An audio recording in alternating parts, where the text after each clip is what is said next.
Raichur, where dreams become direction. Dream, learn, grow, lead, become.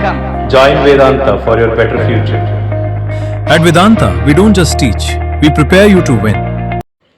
ನಮಸ್ಕಾರ ರಾಯಚೂರಿನಲ್ಲಿ ನೀವೇನಾದರೂ ನಿಮ್ಮ ಮಕ್ಕಳಿಗೆ ಒಂದು ಉತ್ತಮವಾದ ಶಾಲೆ ನೋಡ್ತಾ ಇದ್ದೀರಾ? ಹಾಗಾದರೆ ಬನ್ನಿ ನಮ್ಮ ರಾಯಚೂರಿನ ಎರಮರಸ್ ಕ್ಯಾಂಪ್ನಲ್ಲಿರುವ CBSEಗೆ ಸಂಯೋಜನೆಯಾಗಿರುವ ಫೆಡರಲ್ ಪಬ್ಲಿಕ್ ಶಾಲೆ CBSE. ಇಲ್ಲಿ 2026 ಮತ್ತು 27ನೇ ಶೈಕ್ಷಣಿಕ ಸಾಲಿನ ಪ್ರವೇಶ ಆರಂಭವಾಗಿದ್ದು. ನಮಸ್ಕಾರ ರಾಯಚೂರು ಜನತೆಗೆ, ನಿಮ್ಮ ವಿಶ್ವಾಸದ ವಾಹನ ಮಳಿಗೆ ಶ್ರೀ ತಿರುಮಲ ಹೋಂಡಾ ಗೋಶಾಲ ರಸ್ತೆ ರಾಯಚೂರು. ಇಲ್ಲಿ ನಿಮಗೆ ದೊರೆಯುತ್ತದೆ ಅತ್ಯುತ್ತಮ ಬೈಕ್ ಮತ್ತು ಸ್ಕೂಟರ್ಗಳು ಅತ್ಯಂತ ಕಡಿಮೆ ಬೆಲೆಯಲ್ಲಿ. ಇನ್ನೆಕ್ ತಡ, ಹಿಂದೆ ಭೇಟಿ ನೀಡಿ ಶ್ರೀ ತಿರುಮಲ ಹೋಂಡಾ ಗೋಶಾಲ ರಸ್ತೆ ರಾಯಚೂರು. ನಮಸ್ಕಾರ, ನೀವು ನೋಡ್ತಾ ಇದ್ದೀರಾ ಮೆಗಾ ನ್ಯೂಸ್. ಮೊದಲಿಗೆ ಹೆಡ್ಲೈನ್ಸ್. ಎಲ್ಲಿ ಬಿಚ್ಚಾಲಿ ಬೃಂದಾವನಕ್ಕೆ ಸೇರಿದ 6 ಕೋಣೆ ಗೋಶಾಲೆಗೆ ಕಂದಾಯ ಇಲಾಖೆಯಿಂದ ಬೀಗ. ಔಷಧಿ ಮಾರಾಟಗಾರರ ಸಂಘದಿಂದ ಅಂಗಡಿಗಳ ಬಂದ್, ನಾಗರಿಕರ ಪರದಾಟ. ವಿವಿಧ ಬೇಡಿಕೆಗಳಿಗೆ ಆಗ್ರಹಿಸಿ ಔಷಧಿ ಮಾರಾಟಗಾರರ ಸಂಘದಿಂದ ಅಂಗಡಿ ಮುಚ್ಚಿ ಪ್ರತಿಭಟನೆ. ಸಫಾಯಿ ಕರ್ಮಚಾರಿಗಳಿಗೆ ರಾಜಕೀಯ ಪ್ರಾತಿನಿಧ್ಯ ನೀಡಲು ಭಾಸ್ಕರ್ ಬಾಬು ಆಗ್ರಹ.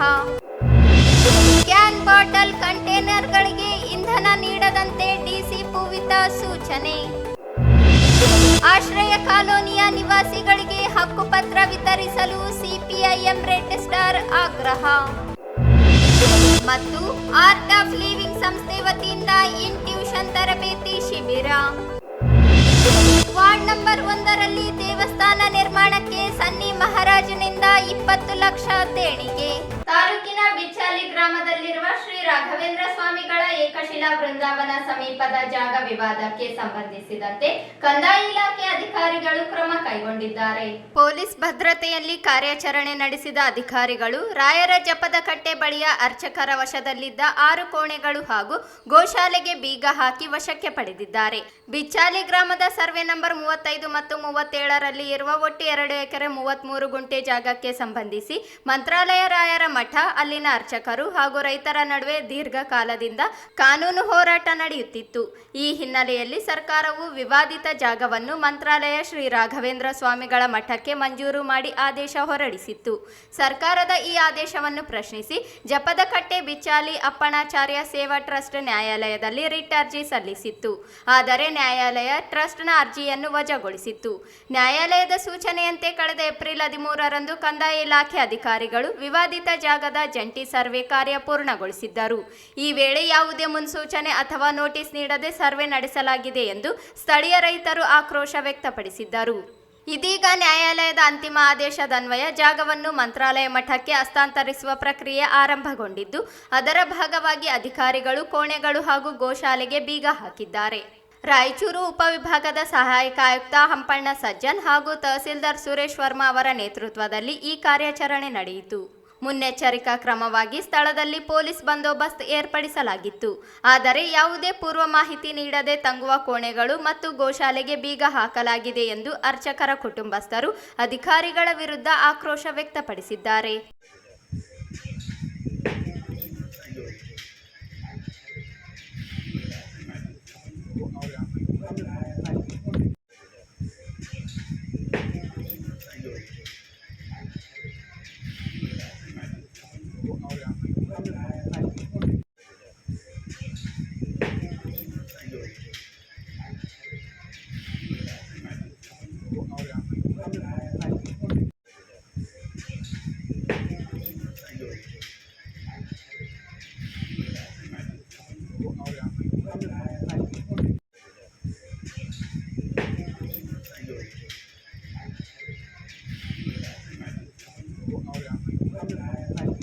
ದೇಶದಲ್ಲಿ ಇ ಫಾರ್ಮಸಿ ಹಾಗೂ ಆನ್ಲೈನ್ ಮೂಲಕ ಔಷಧಿ ಮಾರಾಟವನ್ನು ನಿಲ್ಲಿಸುವುದು ಸೇರಿದಂತೆ ವಿವಿಧ ಬೇಡಿಕೆಗಳ ಈಡೇರಿಕೆಗೆ ಆಗ್ರಹಿಸಿ ಅಖಿಲ ಭಾರತ ಔಷಧ ವ್ಯಾಪಾರಿಗಳ ಸಂಘ ಕರೆ ನೀಡಿದ ರಾಷ್ಟ್ರವ್ಯಾಪಿ ಬಂದ್ಗೆ ರಾಯಚೂರು ಜಿಲ್ಲೆಯಲ್ಲಿ ವ್ಯಾಪಕ ಬೆಂಬಲ ವ್ಯಕ್ತವಾಗಿದೆ. ಈ ಫಾರ್ಮಸಿ ಕಾರ್ಯಾಚರಣೆಗೆ ಅನುಮತಿ ನೀಡುವ 2018ರ GSR 817 ಈ ಅಧಿಸೂಚನೆಯನ್ನು ತಕ್ಷಣವೇ ಹಿಂಪಡೆಯಬೇಕು. ಕೋವಿಡ್-19 ಅವಧಿಯಲ್ಲಿ ಮನೆ ಬಾಗಿಲಿಗೆ ಔಷಧಿ ತಲುಪಿಸಲು ಅನುಮತಿ ನೀಡಿದ್ದ GSR 222 ಆದೇಶವನ್ನು ರದ್ದುಗೊಳಿಸಬೇಕು. ಕಾರ್ಪೊರೇಟ್ ಸಂಸ್ಥೆಗಳ ಭಾರಿ ರಿಯಾಯಿತಿ ದರ ಸಮರಕ್ಕೆ ಬ್ರೇಕ್ ಹಾಕಿ ಎಲ್ಲ ವ್ಯಾಪಾರಿಗಳಿಗೂ ಸಮಾನ ಮುಕ್ತ ಮಾರುಕಟ್ಟೆ ಕಲ್ಪಿಸಬೇಕು ಸೇರಿದಂತೆ ಅನೇಕ ಬೇಡಿಕೆಗಳು ಈಡೇರಿಕೆಗೆ ಪ್ರತಿಭಟನೆ ನಡೆಸುತ್ತಿದ್ದಾರೆ. ಜಿಲ್ಲೆಯ ಬಹುತೇಕ ಮೆಡಿಕಲ್ ಅಂಗಡಿಗಳು ಇಂದು ಸಂಪೂರ್ಣ ಬಂದ್ ಆಗಿದ್ದವು. ಜಿಲ್ಲೆಯಲ್ಲಿರುವ ಸುಮಾರು 1750ಕ್ಕೂ ಅಧಿಕ ಮೆಡಿಕಲ್ ಶಾಪ್ಗಳು ಬೆಳಗ್ಗೆಯಿಂದಲೇ ನಗರದ ಪ್ರಮುಖ ರಸ್ತೆಗಳಲ್ಲಿ ಇರುವ ಔಷಧಿ ಅಂಗಡಿಗಳನ್ನು ಬಂದ್ ಮಾಡಲಾಗಿದೆ. ಇದರಿಂದಾಗಿ ಸಾರ್ವಜನಿಕರು ಹಾಗೂ ರೋಗಿಗಳು ತೀವ್ರ ತೊಂದರೆ ಅನುಭವಿಸಿದರು. ದಿನನಿತ್ಯದ ಔಷಧಿ ಸೇವನೆ ಮಾಡುವ ಹೃದಯ ರೋಗ, ಮಧುಮೇಹ, ರಕ್ತದೊತ್ತಡ ಸೇರಿದಂತೆ ವಿವಿಧ ಕಾಯಿಲೆಗಳಿಂದ ಬಳಲುತ್ತಿರುವವರು ಔಷಧಿ ಸಿಗದೆ ಪರದಾಡುತ್ತಿದ್ದುದು ಕಂಡುಬಂತು.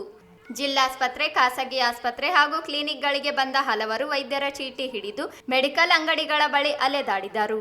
ಗ್ರಾಮೀಣ ಭಾಗಗಳಿಂದ ಬಂದ ರೋಗಿಗಳು ಇನ್ನಷ್ಟು ಸಂಕಷ್ಟ ಅನುಭವಿಸುವಂತಾಯಿತು. ಇನ್ನೊಂದೆಡೆ ತುರ್ತು ಔಷಧಿ ಸಿಗದೆ ಜನರು ಆಕ್ರೋಶ ವ್ಯಕ್ತಪಡಿಸಿದರು. ಅನಾರೋಗ್ಯದ ಸಂದರ್ಭದಲ್ಲಿ ಔಷಧಿ ಸಿಗದಿದ್ದರೆ ಜನರು ಏನು ಮಾಡಬೇಕು? ಸರ್ಕಾರ ಹಾಗೂ ಸಂಘಟನೆಗಳು ಜನರ ಆರೋಗ್ಯದ ಬಗ್ಗೆ ಯೋಚಿಸಬೇಕು ಎಂದು ಸಾರ್ವಜನಿಕರು ಅಸಮಾಧಾನ ಹೊರಹಾಕಿದರು. ಕೆಲವೆಡೆ ಆಸ್ಪತ್ರೆಗಳೊಳಗಿನ ಮೆಡಿಕಲ್ ಸ್ಟೋರ್ಗಳು ಮಾತ್ರ ಕಾರ್ಯನಿರ್ವಹಿಸಿದರು. ಅವುಗಳಲ್ಲಿ ಕೂಡ ಔಷಧ ಪಡೆಯಲು ಜನರು ಹರಸಾಹಸ ಪಟ್ಟರು.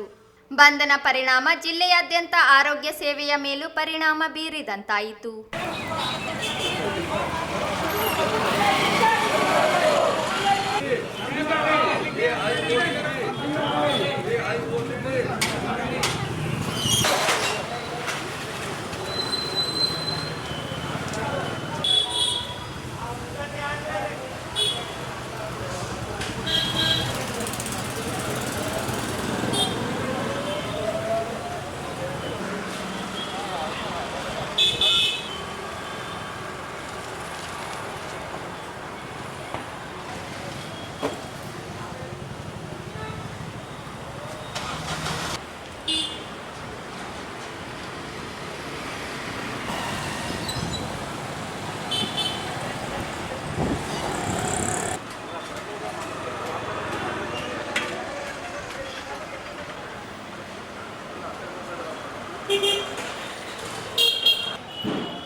ಆನ್ಲೈನ್ ಔಷಧಿ ಮಾರಾಟ ರದ್ದತಿ. ಕಾರ್ಪೊರೇಟ್ ಸಂಸ್ಥೆಗಳ ಔಷಧಿಗಳ ಮೇಲೆ ಮಿತಿಮೀರಿ ರಿಯಾಯಿತಿ ನೀಡುತ್ತಿದ್ದು, ಇದರಿಂದ ಸ್ಥಳೀಯ ಔಷಧಿ ಅಂಗಡಿಗಳಿಗೆ ಸುಸ್ಥಿರತೆ ಇಲ್ಲದಂತಾಗಿದ್ದು, ಇದನ್ನು ತಡೆಗಟ್ಟಬೇಕು ಮತ್ತು ಆನ್ಲೈನ್ ಹ್ಯಾಬಿಟ್ ಫಾರ್ಮಿಂಗ್ ಔಷಧಿಗಳು ಸುಲಭವಾಗಿ ಸಿಗುವುದರಿಂದ ನಿಯಮವು ಉಲ್ಲಂಘನೆಯಾಗುತ್ತಿದ್ದು, ಇದನ್ನು ತಡೆಗಟ್ಟಬೇಕು ಎಂದು ಒತ್ತಾಯಿಸಿ ಜಿಲ್ಲಾ ಕೆಮಿಸ್ಟ್ ಅಂಡ್ ಡ್ರಗಿಸ್ಟ್ ಕ್ಷೇಮಾಭಿವೃದ್ಧಿ ಸಂಘದಿಂದ ಪ್ರತಿಭಟನೆ ನಡೆಸಲಾಯಿತು. ಬೆಳಿಗ್ಗೆಯಿಂದಲೇ ಔಷಧಿ ಅಂಗಡಿಗಳನ್ನು ಬಂದ್ ಮಾಡುವ ಮೂಲಕ ನಗರದ ಪ್ರಮುಖ ರಸ್ತೆ ಹಾಗೂ ಬೀದಿಗಳಲ್ಲಿ ಪ್ರತಿಭಟನೆ ನಡೆಸಿ ಆನ್ಲೈನ್ನಲ್ಲಿ ಔಷಧಿ ಮಾರಾಟವಾಗುವುದರಿಂದ ಬಂಡವಾಳ ಹಾಕಿ ಔಷಧಿ ಅಂಗಡಿಗಳನ್ನು ಮಾಡಿಕೊಂಡವರಿಗೆ ಆರ್ಥಿಕ ಸಂಕಷ್ಟ ಉಂಟಾಗುತ್ತದೆ.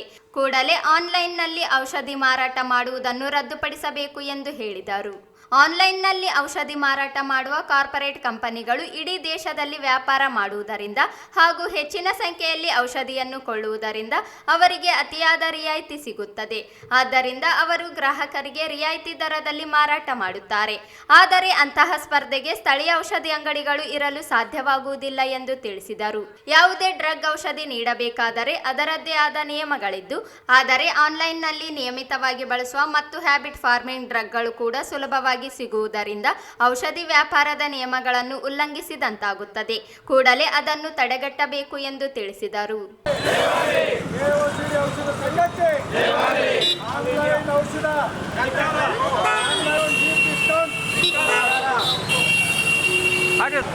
ಘೋಷಣೆ ಹಾಕಿ ಸರ್.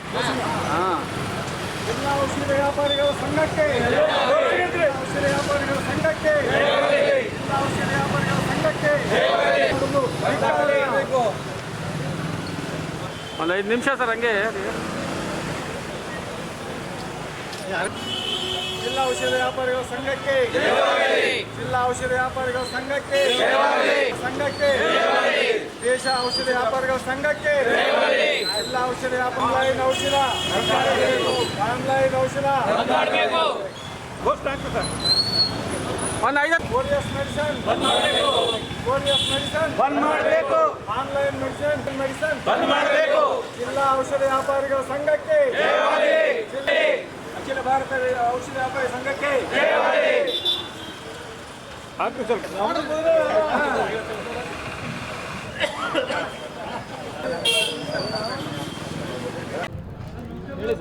ಸರ್, ಇವತ್ತಿನ ದಿನ ನಾವು ಸ್ಟ್ರೈಕ್ ಮಾಡ್ತಿದ್ವಿ. 3 ಬೇಡಿಕೆ ಇದೆ ಸರ್. ಬೇಡಿಕೆ ಏನಂದರೆ, ಒಂದು ಆನ್ಲೈನ್ ಮೆಡಿಸಿನ್ಸ್ ಏನು ಬರ್ತಿದೆ ಅದ್ರಿಗೆ ರದ್ದಾಗಬೇಕು. ಅದ್ರಿಗೆ ಗೆಜೆಟ್ ನೋಟಿಫಿಕೇಷನ್ 817 ಅಂತಿದೆ, ಅದು ಕೂಡ ರದ್ದಾಗಬೇಕು. ಎರಡನೇದು, ಕಾರ್ಪೊರೇಟ್ ಬಾಡೀಸ್ ಡಿಸ್ಕೌಂಟ್ಸ್, ಭಾಳಷ್ಟು ಡಿಸ್ಕೌಂಟ್ಸ್ ಕೊಡ್ತಿದ್ದಾರೆ. ನಮ್ಮ ಕೆಮಿಸ್ಟ್ ಬಾಂಧವರಿಗೆ ಸಸ್ಟೈನಬಿಲಿಟಿ ಇಲ್ಲ. ಬಿಕಾಸ್ ಆಲ್ ಇಂಡಿಯಾ ತೊಗೋಬೇಕಂದ್ರೆ 1000, 1500, 2000 ಮೆಡಿಸಿನ್ಸ್ ತೊಗೊಳ್ತಾರೆ ಬಾಕ್ಸಸ್ಸು. ಅದ್ರಿಗೆ ಡಿಸ್ಕೌಂಟ್ಸ್ ಅವ್ರಿಗೆ 30-40% ಬರ್ತದೆ. ಅದು ಸೇಮ್ ಥಿಂಗ್ ಅವರು ಕಾಂಪೀಟ್ ಮಾಡ್ತಾರೆ. ಆ ಕಾಂಪಿಟೇಷನ್ಗೆ ನಾವು ಸಸ್ಟೈನಬಿಲಿಟಿ ಇರೋದಿಲ್ಲ. ಮೂರನೇದು, ಆನ್ಲೈನ್ ಮೆಡಿಸಿನ್ಸ್ ಏನು ಮಾಡ್ತಿದ್ದಾರೆ, ಎಲ್ಲ ಸ್ಪೂರಿಯಸ್ ಡ್ರಗ್ಸ್ ಕಳಿಸ್ತಿದ್ದಾರೆ. ಇನ್ನೊಂದೇನೆಂದರೆ, ಆನ್ಲೈನ್ನಿಂದ ಹ್ಯಾಬಿಟ್ ಫಾರ್ಮಿಂಗ್ ಡ್ರಗ್ಸ್ ಆಗಲಿ, ಮಂತ್ಲಿ ಟರ್ಮಿನೇಷನ್ ಪಿಲ್ಸ್ ಆಗಲಿ ಈಸಿಲಿ ಅವೈಲೇಬಲ್ ಆದ. ವೇರೇಸ್ ನೀವು ಯಾವ ಮೆಡಿಕಲ್ ಸ್ಟೋರ್ಗೆ ಹೋದರೆ ಕೂಡ ನಿಮಗೆ ಹ್ಯಾಬಿಟ್ ಫಾರ್ಮಿಂಗ್ ಡ್ರಗ್ಸು ಸಿಗೋದಿಲ್ಲ. ಸೊ ಹೀಗಾಗಿ ಎಲ್ಲ ನಿಯಮ ಕೂಡ ಬ್ರೇಕ್ ಮಾಡ್ತಾರೆ, ಸ್ಪೂರಿಯಸ್ ಮೆಡಿಸಿನ್ಸ್ ಕೂಡ ಕಳಿಸ್ತಾರೆ. ಈ 3 ಬೇಡಿಕೆಯಿಂದ ನಾವು ಇವತ್ತು ಸ್ಟ್ರೈಕ್ ಮಾಡ್ತಿದ್ದೀವಿ. ಆಲ್ ಇಂಡಿಯಾ ಸುಮಾರು 12,40,000 ಕೆಮಿಸ್ಟ್ ಇದ್ದಾರೆ. ಎಲ್ಲರೂ ಸಕ್ಸಸ್ಫುಲ್ಲಿ ಬಂದ್ ಮಾಡಿದ್ದೀವಿ. ನಮ್ಮ ರಾಜ್ಯದಲ್ಲಿ 27,000 ಕೆಮಿಸ್ಟ್ ಇದ್ದಾರೆ. ನಮ್ಮ ಡಿಸ್ಟಿಕ್ನಲ್ಲಿ 1777 ಕೆಮಿಸ್ಟ್ ಇದ್ದಾರೆ. ಎಲ್ಲರೂ ಇದರಿಗೆ ಸಹಕಾರ್ಯ ಮಾಡ್ತಿದ್ದೀವಿ. ಇವತ್ತಿನ ದಿನ ನಾವು ಜಯ ಗಳಿಸ್ತೀವಿ ಅಂತ ನಮಗೆ ಅದೊಂದು ಆಪ್ಟಿಮಿಸ್ಟಿಕ್ ಐಡಿಯಾ ಇದೆ ಸರ್. ನನ್ನ ಹೆಸರು ಮುರಳೀಧರ್, ಇಲ್ಲಿ ಅಧ್ಯಕ್ಷ ಆಗಿ Raichur district chemist and druggist welfare ಅಸೋಸಿಯೇಷನ್ಗೆ ಇದ್ದೀನಿ. ನನ್ನ ಜೊತೆಗೆ ಪಿ ವೆಂಕಟೇಶ್ ಅವರು ಕಾರ್ಯದರ್ಶಿ. ಈ ಸಂದರ್ಭದಲ್ಲಿ ಸಂಘದ ಅಧ್ಯಕ್ಷ ಮುರಳೀಧರ್, ಪ್ರಮುಖರಾದ ಪಿ ವೆಂಕಟೇಶ್, ಗೌತಮ್ ಗಿಯಾ ಸೇರಿ ಔಷಧಿ ವ್ಯಾಪಾರಿಗಳು ಭಾಗವಹಿಸಿದ್ದರು. ಸಫಾಯಿ ಕರ್ಮಚಾರಿಗಳ ಹಲವು ಸಮಸ್ಯೆಗಳ ಪರಿಹಾರಕ್ಕೆ ಸಫಾಯಿ ಕರ್ಮಚಾರಿಗಳ ಸಮುದಾಯಕ್ಕೆ ರಾಜಕೀಯ ಕ್ಷೇತ್ರದಲ್ಲಿ ಉನ್ನತ ಸ್ಥಾನಮಾನ ನೀಡಬೇಕು. ಜೊತೆಗೆ ಸಮಸ್ಯೆಗಳ ಬಗ್ಗೆ ಕಾಳಜಿ ಇಲ್ಲದ ರಾಜ್ಯ ಸಫಾಯಿ ಕರ್ಮಚಾರಿ ಆಯೋಗ ಮತ್ತು ಅಭಿವೃದ್ಧಿ ನಿಗಮದ ಅಧ್ಯಕ್ಷರನ್ನು ವಜಾ ಮಾಡಬೇಕು ಎಂದು ಸಫಾಯಿ ಕರ್ಮಚಾರಿಗಳ ಸಂಘದ ರಾಷ್ಟ್ರೀಯ ಕಾರ್ಯದರ್ಶಿ ಭಾಸ್ಕರ್ ಬಾಬು ಹೇಳಿದರು. ಅವರಿಂದು ಮಾಧ್ಯಮಗೋಷ್ಠಿ ಉದ್ದೇಶಿಸಿ ಮಾತನಾಡಿ, ಸಫಾಯಿ ಕರ್ಮಚಾರಿಗಳಿಗೆ ರಾಷ್ಟ್ರಮಟ್ಟದ ಗುರುತಿನ ಚೀಟಿಯನ್ನು ನೀಡಬೇಕು. ಸಫಾಯಿ ಕರ್ಮಚಾರಿಗಳಿಗೆ ಹಲವು ಸರ್ಕಾರಿ ಸೌಲಭ್ಯಗಳನ್ನು ನೀಡಬೇಕು ಎಂದು ಅನೇಕ ವರ್ಷಗಳಿಂದ ಹೋರಾಟ ಮಾಡುತ್ತಾ ಬಂದಿದ್ದು, ಆದರೆ ಈವರೆಗೂ ಕೇಂದ್ರ ಅಥವಾ ರಾಜ್ಯ ಸರ್ಕಾರವಾಗಲಿ ಈ ಬಗ್ಗೆ ಕ್ರಮ ಕೈಗೊಳ್ಳುತ್ತಿಲ್ಲ. ಇದಕ್ಕೆ ಮುಖ್ಯ ಕಾರಣವೆಂದರೆ ಸಫಾಯಿ ಕರ್ಮಚಾರಿ ಸಮುದಾಯದವರು ಯಾರೂ ಕೂಡ ಆಯೋಗದ ಅಧ್ಯಕ್ಷರಾಗಿಲ್ಲ. ಇದರಿಂದ ಸಫಾಯಿ ಕರ್ಮಚಾರಿಗಳ ಸಮಸ್ಯೆ ಸರ್ಕಾರಕ್ಕೆ ತಿಳಿಯುತ್ತಿಲ್ಲ ಎಂದರು. ಸಫಾಯಿ ಕರ್ಮಚಾರಿಗಳ ಸಮುದಾಯದಲ್ಲಿ ಅನೇಕ ಜನರು ಆಯೋಗದ ಅಧ್ಯಕ್ಷರಾಗಲು ಅರ್ಹರಿದ್ದು, ಆದರೆ ಸರ್ಕಾರ ಮಾತ್ರ ಯಾರೊಬ್ಬರಿಗೂ ಅಧಿಕಾರವನ್ನು ನೀಡದೆ ನಿರ್ಲಕ್ಷ್ಯ ವಹಿಸುತ್ತಿದೆ. ಸಫಾಯಿ ಕರ್ಮಚಾರಿ ಸಮುದಾಯವು ಪರಿಶಿಷ್ಟ ಜಾತಿಯ ಅಸ್ಪೃಶ್ಯರಲ್ಲಿ ಅಸ್ಪೃಶ್ಯ ಜನಾಂಗವಾಗಿದ್ದು, ಆದರೆ ಈ ಜನಾಂಗಕ್ಕೆ ಯಾವುದೇ ಸೌಲಭ್ಯಗಳು ದೊರೆಯುತ್ತಿಲ್ಲ ಎಂದರು. ಈವರೆಗೂ ಸಫಾಯಿ ಕರ್ಮಚಾರಿ ಜನಾಂಗದ ಯಾರೊಬ್ಬರೂ ಗ್ರಾಮ ಪಂಚಾಯತ್ ಸದಸ್ಯರಾಗಿಲ್ಲ, ತಾಲೂಕು ಜಿಲ್ಲಾ ಪಂಚಾಯತ್ ಸದಸ್ಯರಾಗಿಲ್ಲ. ಶಾಸಕ ವಿಧಾನ ಪರಿಷತ್ ಸದಸ್ಯ ಸ್ಥಾನವಂತೂ ಕನಸಿನ ಮಾತಾಗಿದ್ದು, ರಾಜಕೀಯ ಸ್ಥಾನಮಾನ ನೀಡಿದರೆ ಈ ಸಮುದಾಯ ಅಭಿವೃದ್ಧಿ ಹೊಂದುತ್ತದೆ ಎಂದು ಹೇಳಿದರು. ಆದ್ದರಿಂದ ರಾಜ್ಯದ ಸ್ಥಳೀಯ ಸಂಸ್ಥೆಗಳಲ್ಲಿ ಸಫಾಯಿ ಕರ್ಮಚಾರಿ ಜನಾಂಗಕ್ಕೆ ಸೇರಿದ ಒಬ್ಬರನ್ನು ನಾಮನಿರ್ದೇಶನ ಸದಸ್ಯರನ್ನಾಗಿ, ವಿಧಾನ ಪರಿಷತ್ ಸದಸ್ಯರನ್ನಾಗಿ, ರಾಜ್ಯಸಭಾ ಸದಸ್ಯರಾಗಿ ನೇಮಿಸಬೇಕು. ಐಪಿಡಿ ಸಾಲಪ್ಪನವರ ವರದಿಯನ್ನು ತಕ್ಷಣವೇ ಜಾರಿ ಮಾಡಿ ಈ ಸಮಿತಿಯಲ್ಲಿ ಪ್ರತ್ಯೇಕವಾಗಿ ಸಂಬಂಧಿಸಿದವರನ್ನೇ ನೇಮಕ ಮಾಡಬೇಕು. ಹಿಂದುಳಿದ ಕಲ್ಯಾಣ ಕರ್ನಾಟಕ ಭಾಗಕ್ಕೆ ಸೇರಿದವರನ್ನು ಸಫಾಯಿ ಕರ್ಮಚಾರಿ ಆಯೋಗದ ಅಥವಾ ಅಭಿವೃದ್ಧಿ ನಿಗಮದ ಅಧ್ಯಕ್ಷರನ್ನಾಗಿ ನೇಮಕ ಮಾಡಬೇಕು. ಇಲ್ಲವಾದಲ್ಲಿ ಮುಂದಿನ ದಿನಗಳಲ್ಲಿ ಉಗ್ರ ಹೋರಾಟ ಹಮ್ಮಿಕೊಳ್ಳಲಾಗುವುದು ಎಂದು ಎಚ್ಚರಿಸಿದರು. ಸಫಾಯಿ ಕರ್ಮಚಾರಿ ಅಂದ್ರೆ ಮಲಮೂತ್ರಗಳನ್ನು ಕೈಯಿಂದ ಎತ್ತಿ ಬಕೆಟ್ ಬುಟ್ಟಿಗಳಲ್ಲಿ ಒತ್ತುಕೊಂಡು ಹೋಗೋದನ್ನು ನೋಡಿ ಮಾನ್ಯ ಸರ್ವೋಚ್ಚ ನ್ಯಾಯಾಲಯ ಒಂದು ಆದೇಶವನ್ನು ಮಾಡಿ, ಇದು ನಿಕೃಷ್ಟವಾದಂಥ ಕೆಲಸ, ಇದನ್ನು ಯಾರೂ ಮಾಡಿಸ್ಬಾರ್ದು ಅಂತೇಳಿ ಸುಪ್ರೀಂ ಕೋರ್ಟ್ ಮಾಡಿತು. ಅದೇ ರೀತಿಯಾಗಿ ಇವರ ಬಗ್ಗೆ ಡೆಲ್ಲಿಯಲ್ಲಿ ಆಯೋಗ ಕೂಡ ಇದೆ, ನ್ಯಾಷನಲ್ ಸಫಾಯಿ ಕರ್ಮಚಾರಿ ಕಮಿಷನ್ ಅಂತೇಳಿ, ಈ ಜನಾಂಗಗೋಸ್ಕರ. ಅದೇ ರೀತಿಯಾಗಿ ನಮ್ಮ ಹೋರಾಟದಿಂದ ಇವತ್ತು ಕರ್ನಾಟಕದಲ್ಲಿ ಯಡಿಯೂರಪ್ಪ ಗೌರ್ಮೆಂಟಲ್ಲಿ ಕೂಡ ಕರ್ನಾಟಕ ರಾಜ್ಯ ಸಫಾಯಿ ಕರ್ಮಚಾರಿಗಳ ಆಯೋಗ ಆಗಿದೆ. ಅದರಂತೆ ನಮ್ಮ ಮಾನ್ಯ ಸಿದ್ದರಾಮಯ್ಯ ಸಾಹೇಬರು ಒಂದು ಇದರಲ್ಲಿ ಅವರು ಕೂಡ ಸಫಾಯಿ ಕರ್ಮಚಾರಿ ಅಭಿವೃದ್ಧಿ ನಿಗಮವನ್ನು ಮಾಡ್ತಾರೆ, ಭಾಳ ಸಂತೋಷ ವಿಷಯ. ಆದರೆ ಅಲ್ಲಿ ಇವತ್ತಿನವರೆಗೂ ಕೂಡಿರ್ತಕ್ಕಂಥವರು ಯಾರು ಕೂಡ ನಮ್ಮ ಸಫಾಯಿ ಕರ್ಮಚಾರಿ ಜನಾಂಗಕ್ಕೆ ಸೇರಿದವರಲ್ಲ. ಯಾಕಂತಂದರೆ ಸಫಾಯಿ ಕರ್ಮಚಾರಿ ಬಗ್ಗೆ ಈಗಾಗಲೇ ಇಬ್ಬರು ಅಧ್ಯಕ್ಷರುಗಳು ನಮ್ಮ ರಾಯಚೂರು ಜಿಲ್ಲೆಯಲ್ಲಿ ವಿಸಿಟ್ ಮಾಡಿದ್ರು, ಆದರೆ ಅವರ ಬಡವಣೆಗಳಿಗೆ ಕೂಡ ಹೋಗಲಿಲ್ಲ. ಪರಿಶಿಷ್ಟ ಜಾತಿಯಲ್ಲಿ ಅಸ್ಪೃಶ್ಯರಲ್ಲಿ ಮಹಾ ಅಸ್ಪೃಶ್ಯರಾಗಿ ಬದುಕುವಂಥ ಜನ ಈ ಮ್ಯಾನ್ಯಲ್ ಸ್ಕ್ಯಾಮ್ಗಳಂತ. ಇವರಿಗಾಗಿಯೇ RBI ಮತ್ತು ಸಫಾಯಿ ಕರ್ಮಚಾರಿ ಕಮಿಷನ್, ಸುಪ್ರೀಂ ಕೋರ್ಟ್, ಆಮೇಲೆ ಸ್ಟೇಟ್ ಕಮಿಷನ್ ಕೂಡ ಈ ಸರ್ವೆಗೆ ಪ್ರಯತ್ನ ಮಾಡ್ತಾ ಇದೆ. ಇವ್ರನ್ನ ಸಾಮಾಜಿಕ, ಆರ್ಥಿಕವಾಗಿ ಮತ್ತು ಶೈಕ್ಷಣಿಕವಾಗಿ ಡೆವಲಪ್ಮೆಂಟ್ ಮಾಡೋದಕ್ಕೆ ಇದೆ. ಇವರ ಡ್ಯೂಟಿ ಏನಿದೆ, ಎಷ್ಟೋ ಮಂದಿ ನಿರುದ್ಯೋಗಸ್ಥರಿದ್ದಾರೆ, ಇವರ ID ಕಾರ್ಡ್ ಕೊಟ್ಟಿದ್ದಾರಾ ಇಲ್ಲ ಅಂತೇಳಿ ಯಾವುದು ನೋಡಾದ್ರೆ ಕೇವಲ ಮಾನ್ಯ ಜಿಲ್ಲಾಧಿಕಾರಿಗಳ ಕಚೇರಿಗಳಲ್ಲಿ ಸಭೆ ಮಾಡೋದು ಹೋಗ್ಬಿಡೋದು. ಇದು ಬಹಳ ವಿಶಾಲ ದುರ್ದೈವ ಕೂಡ ನಮಗೆ ನಿಜವಾಗಲೂ ಅನಿಸಿದೆ. ಅದಕ್ಕೆ ನಾವು ಮುಂದಿನ ದಿನಗಳಲ್ಲಿ ಎಲ್ಲ ದಲಿತ ಪರ ಸಂಘಟನೆಗಳೊಂದಿಗೆ ನಮ್ಮ ಟಿಪ್ಪು ಸುಲ್ತಾನ್ ಉದ್ಯಾನವನದಲ್ಲಿ 100 ಜನರನ್ನು ಸೇರಿಸಿ ಆ ಅಧ್ಯಕ್ಷರುಗಳ ನಿರ್ಲಕ್ಷ್ಯವನ್ನು ನಾವು ನಮ್ಮ ಮುಂದೆ ಇಟ್ಟು ಇವರನ್ನ ಇಮಿಡಿಯೇಟ್ಲಿ ವಜಾ ಮಾಡಬೇಕು. ಇವ್ರನ್ನ ತೆಗೆದರೆ ಮಾತ್ರ ಮುಂದೆ ಬರ್ತಕ್ಕಂಥ ಯಾರೇ ಅಧ್ಯಕ್ಷರಿದ್ದರೆ ಕೂಡ ನಮಗೆ ಭಾಳ ಅನುಕೂಲ ಆಗ್ತದೆ ಅಂತೇಳಿ ಈ ಒಂದು ವೇದಿಕೆಯಲ್ಲಿ ಹೇಳಲಿಕ್ಕೆ ಇಷ್ಟಪಡ್ತಾ ಇದ್ದೀನಿ. ಅದರಂತೆ ಈಗಾಗಲೇ ನಮ್ಮ ಹಲವಾರು ಸಂಘಟನೆಗಳು ಬೆಂಬಲವನ್ನು ಕೂಡಿಸಿದ್ದಾರೆ. ಈಗ ನಮ್ಮ ಲೋಕಿ ಜನಶಕ್ತಿ ಅವರು ಬಂದಿದ್ದಾರೆ, ಸಮಾಜ ಕಾರ್ಯಕರ್ತ ನಮ್ಮ ಪ್ರಸಾದ್ ಅವರು ಬಂದಿದ್ದಾರೆ, ನಮ್ಮ ವಸಂತ್ ಅವರು ನಮ್ಮ ಚಲುವಾದಿ ಮಹಾಸಭಾ ಡೈರೆಕ್ಟರ್ ಕೂಡ ಆಗಿದ್ದಾರೆ. ಈ ಸಂದರ್ಭದಲ್ಲಿ ಪ್ರಮುಖರಾದ ಎಂ ವಸಂತ್, ಪ್ರಸಾದ್, ಗೋಪಾಲ್ ರೆಡ್ಡಿ, ಗೀತಾ ಸಿಂಗ್ ಸೇರಿ ಅನೇಕರಿದ್ದರು. ಈಗ ಚಿಕ್ಕದೊಂದು break. Raichur, where dreams become direction. Dream, learn, grow, lead, become. Join Vedanta for your better future. At Vedanta, we don't just teach, we prepare you to win. Science or commerce, BBA, BCA or BCom, your journey starts here. JEE, NEET, CA foundations from expert faculty with proven results. District topper from last 7 years, consistent results, trusted by Raichur. Don't just study, build your future. At Vedanta, start strong, finish ahead. ನಮಸ್ಕಾರ ರಾಯಚೂರಿನಲ್ಲಿ ನೀವೇನಾದರೂ ನಿಮ್ಮ ಮಕ್ಕಳಿಗೆ ಒಂದು ಉತ್ತಮವಾದ ಶಾಲೆ ನೋಡ್ತಾ ಇದ್ದೀರಾ? ಹಾಗಾದರೆ ಬನ್ನಿ ನಮ್ಮ ರಾಯಚೂರಿನ ಎರಮರಸ್ ಕ್ಯಾಂಪ್ನಲ್ಲಿರುವ CBSEಗೆ ಸಂಯೋಜನೆಯಾಗಿರುವ ಫೆಡರಲ್ ಪಬ್ಲಿಕ್ ಶಾಲೆ CBSE. ಇಲ್ಲಿ 2026 ಮತ್ತು 27ನೇ ಶೈಕ್ಷಣಿಕ ಸಾಲಿನ ಪ್ರವೇಶ ಆರಂಭವಾಗಿದ್ದು, ಈ ಶಾಲೆಯು ಉತ್ತಮವಾದ ವಾತಾವರಣ, ಹಸಿರು ಮತ್ತು ಆರೋಗ್ಯಕರ ವಾತಾವರಣದೊಂದಿಗೆ 9 ಎಕರೆ ಭೂಮಿಯನ್ನು ಹೊಂದಿದೆ. ಶಾಲಾ ಕಟ್ಟಡವು 56,000 ಚದರ ಅಡಿ ವಿಸ್ತೀರ್ಣವನ್ನು ಹೊಂದಿದ್ದು ಮತ್ತು ಪ್ರತಿ ತರಗತಿ ಕೊಠಡಿ ಗಾತ್ರ 26x27 ಅಡಿ ಹೊಂದಿದೆ.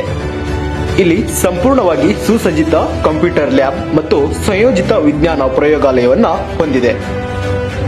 ಇಲ್ಲಿ ನಿಧಾನಗತಿಯಲ್ಲಿ ಕಲಿಯುವ ಮಕ್ಕಳಿಗೆ ಪರಿಹಾರ ಕ್ರಮಗಳನ್ನು ತೆಗೆದುಕೊಳ್ಳಲಾಗುತ್ತದೆ. ಶಾಲೆಯ ವಾತಾವರಣದಲ್ಲಿ ಶೈಕ್ಷಣಿಕ ವಾತಾವರಣವನ್ನು ಬೆಳೆಸುವುದು ಮುಖ್ಯ ಉದ್ದೇಶವಾಗಿರುತ್ತದೆ. ಇಲ್ಲಿ ಮಕ್ಕಳಿಗೆ ಅನುಕೂಲವಾಗಲು ಹಾಸ್ಟೆಲ್ ಸೌಲಭ್ಯಗಳನ್ನು ಕೂಡ ನೀಡಲಾಗಿದೆ. ಇಲ್ಲಿ ಮಕ್ಕಳಿಗೆ ವೈಯಕ್ತಿಕ ಮಾರ್ಗದರ್ಶನ ಮತ್ತು ಸಮಾಲೋಚನೆಯನ್ನ ನೀಡಲಾಗುತ್ತದೆ. ಇಲ್ಲಿ ಮಕ್ಕಳಿಗೆ ಉತ್ತಮವಾದ ಯೋಗ, ಕರಾಟೆ, ಸಂಗೀತ ಮತ್ತು ನೃತ್ಯ ಮತ್ತು ಪಠ್ಯೇತರ ಚಟುವಟಿಕೆಗಳ ಬಗ್ಗೆ ಜ್ಞಾನವನ್ನ ನೀಡಲಾಗುತ್ತದೆ. ಇಲ್ಲಿ ತರಬೇತಿ ಪಡೆದ ಅನುಭವಿ ಮತ್ತು ನವೀನ ಅಧ್ಯಾಪಕರು ಇದ್ದಾರೆ. ಹಾಗಾದರೆ ಇಂತಹ ಒಂದು ಉತ್ತಮ ಸೌಲಭ್ಯವನ್ನು ಹೊಂದಿರುವ ಶಾಲೆ ನಮ್ಮ ರಾಯಚೂರಿನಲ್ಲಿ ಇರುವಾಗ ತಡಮಾಡದೆ ತಮ್ಮ ಮಕ್ಕಳ ಪ್ರವೇಶಾತಿಯನ್ನ ಈಗಲೇ ಭೇಟಿ ನೀಡಿ ಪಡೆದುಕೊಳ್ಳಿ.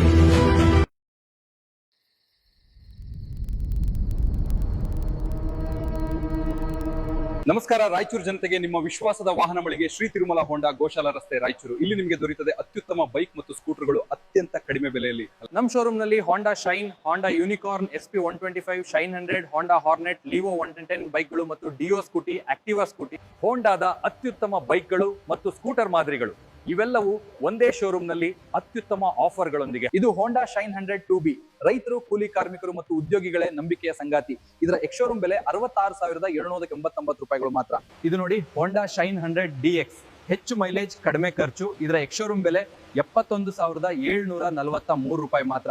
ಶೈನ್ 100 2B ಮೇಲೆ 8,100 ರೂಪಾಯಿವರೆಗೆ ಮತ್ತು ಶೈನ್ 100 DX ಮೇಲೆ 2,500 ರೂಪಾಯಿವರೆಗೆ ಡಿಸ್ಕೌಂಟ್.